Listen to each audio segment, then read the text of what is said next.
From17 once again, continuing on our Bayonetta journey on hard difficulty and on fresh save. And this is the first real level of the game, and it's an interesting little train station to get you started, showing you the innards of a town called Vigrid. I'm not going to go too much into the storyline of this game because anybody that's played it knows it's fucking crazy. And if you're paying too much attention to the story, you're really not playing this game for the real reasons. But as I was touching on before, some of the things about the enemies and the things you'll find on this difficulty, I was mentioning how it's more difficult to stun the enemies, and the reason for this is because they recover faster. And you might have spotted it in the fight you just watched, if I'm assuming you watched the last fight, against the cats, the glorious and the graceful guys. And if you hit them 2 times, as you go for your 3rd hit, there's a chance they'll recover and attack you. And this is the same with the angels. If you are on the ground and you're fighting them, after your first 2 hits, if your 3rd hit doesn't connect, it means that they're going to counter you. And this is purely because they're more resilient on hard. And the only way to get around this is to actually stack them into the air. And if you can knock them into the air, which is quite simple to do, if you're locking onto an enemy holding the right bumper, you can just press backwards on the attack button, which is Y, and that will knock them into the air so you can juggle them. And this will get around a lot of this problem. And I try to juggle enemies as much as I can in this game, but I'm a little rusty because it's been a while, so you'll notice I fuck it up a lot, but it's always a good technique to try and get into. But when all else fails, use your dodge because it's brilliant. And when you are in the air, you are vulnerable because they can juggle you, so always be aware of that. And if you're watching, what I've just done here is I destroyed all of the chairs on the top row of that, and it gives you 10,000 halos there, so it's a nice little upgrade to your wallet. And then there's I think it's a pearl, yeah, a broken moon pearl, which will add to your torture bar if you get 4 of them, or 2 of them, I'm not too sure. Once again, this guide is not going to show you how to get full life, it's not going to show you how to find all the weapons, the LPs, it's not going to show you how to do the Alfheim portals or any of that stuff. This is purely beat the game A to B on hard, the easiest possible way I can show you. And hopefully if you pick up a few tips and tricks, it'll probably translate into your run through on Infinite Climax. And right here we're about to come up against a fight with a Joy, which is the female imitation enemy. You would fight angels on the other difficulties, but because it's hard you will take on a Joy, and she's a bitch, and look at that, straight away she dicks me with her equivalent of a stinger. But I'm evading those things, they're a bit silly. I dodged them perfectly then and I didn't get witch time, but I got it then. And this key is so slow, man, look at that, that should have been a kill shot at least. And she does it again, but if you can time it, it's very simple to dodge. And then clean her up, but once again she fucks me up. I'm waiting for her to dash now, but she's going to do a whip attack. And this is when she, she's summoning the little blades from the ground, so always get away from those. And she whips me, she does that 3 times and then she stops. And there she goes, 1, 2, I missed the 2nd, I got the 3rd, and I should finish her off. But that's an easy fight, and I made it look difficult. You shouldn't have any problems with that fight. If you get the first bit of witch time, you should be able to dick her. I just got unlucky. And you jump across here and you get to use your key. On a side note here, these gargoyles sometimes drop life, sometimes drop torture butterflies, so always be aware of trying to get as many advantages that the game gives you as possible. And we'll move on through this level. And here's an introduction to one of the gameplay mechanics that allows you to slow time when there's no enemies about. But when you touch this, you will initiate a fight afterwards. And there it goes, it's telling me how to do the wicked weaves like I've never played before. Just in time to throw, is it 2 joys at me? Yeah, it's 2 joys.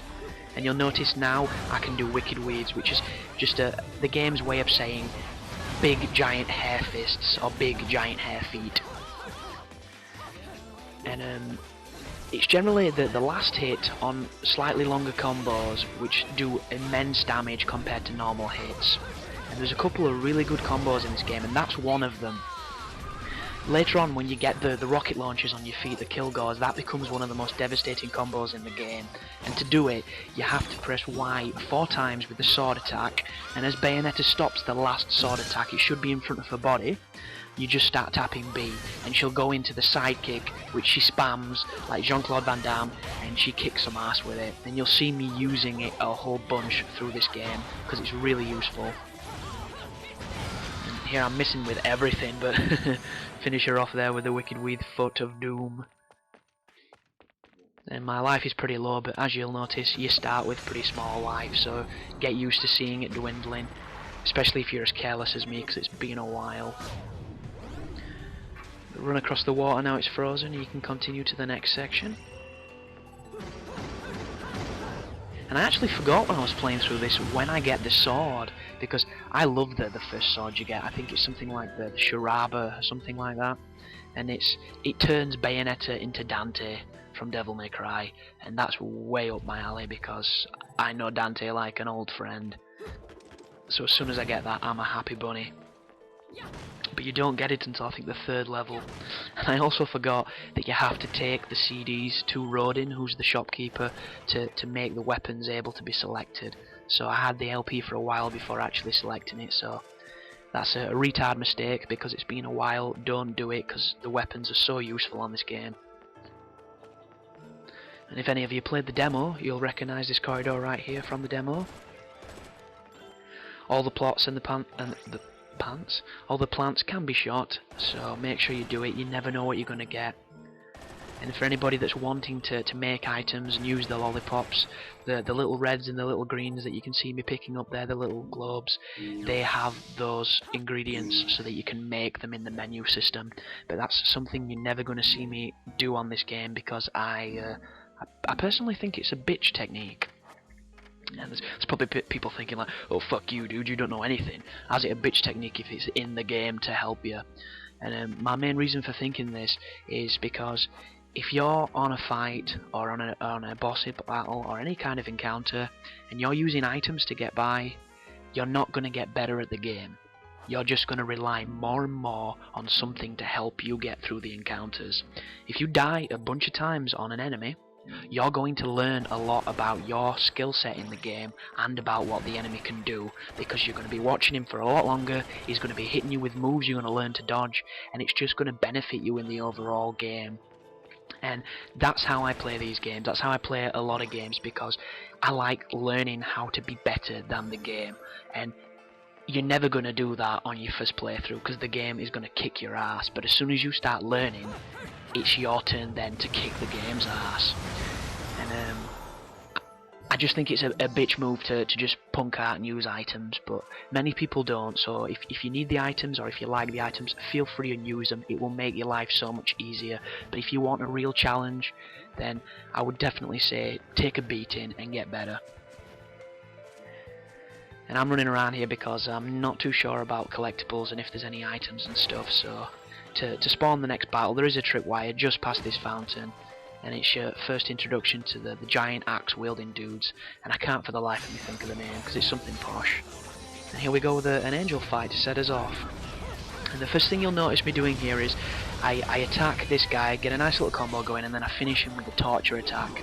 The reason for this is when you kill an angel with a torture attack, they drop their weapon, and I know that this guy's going to drop that lance, and that lance, if you press B, does a rotation move that is one of the highest scoring combo moves on the game. And just watch. I'm hitting all 3 of those dudes, I'm building my combo bar really high, and it just looks badass.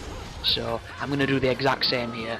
Beat him up, finish with a torture move, get his lance, because I know that there's a big fella coming and this is going to rape him. There's Mr. Trumpet Man. Really simple to dodge those balls. You know they're coming, he does the little chord and then he fires it out at you. And then there's the little seraphic heads, the cherubs, and they're a pain in the ass, so just be careful of those because they can break your combo if you're interested in that kind of thing. Here we go with some juggling. I build my torture attack, and I do a little bit of shooting to take that geezer down. And some guy's swinging his flail at me and I didn't notice him, but I do now. And he still tags me. That's just ridiculous, but there you go. And I dodge him that time and I should clean him up here. The fight isn't over though. Once you kill the little cherub heads, the big dude that I was mentioning before with the axe. There he goes, his life bar, I think. Oh no, that's this dude's life bar. But you'll notice he has one of the spears. I'm doing a torture move, so fingers crossed I'll be able to use it. I was lucky there as well, because if you were looking at his life, I didn't think that torture attack would have killed him, but luckily enough it did. And I'm just finishing off these clowns with the wicked weaves. And this guy... Oh, dodged him just in time. A bit sloppy though. Look, I'm a second too eager and he hits me. That's not good. But there you go. We slow him down. We finish him off. And that is the equivalent to the kick combo that I mentioned earlier, but instead of transitioning to B, just keep pressing the Y attack and you'll punch. And once again, every move on this game can be avoided with witch time. Never jump over any attacks, because any attack you can jump over, if you time it correctly, you can use your witch time and you can kick their ass. And right there, the lock-on screws me, because this guy would be dead if I weren't punching thin air. But once again, dodge his moves, nice and simple, and just attack his core on his back, because that's his weakness. And then YB and climax time. And this is your first real introduction to the fact that Bayonetta's hair is fucking insane. Just turns into a giant demon dog and starts munching down on dudes.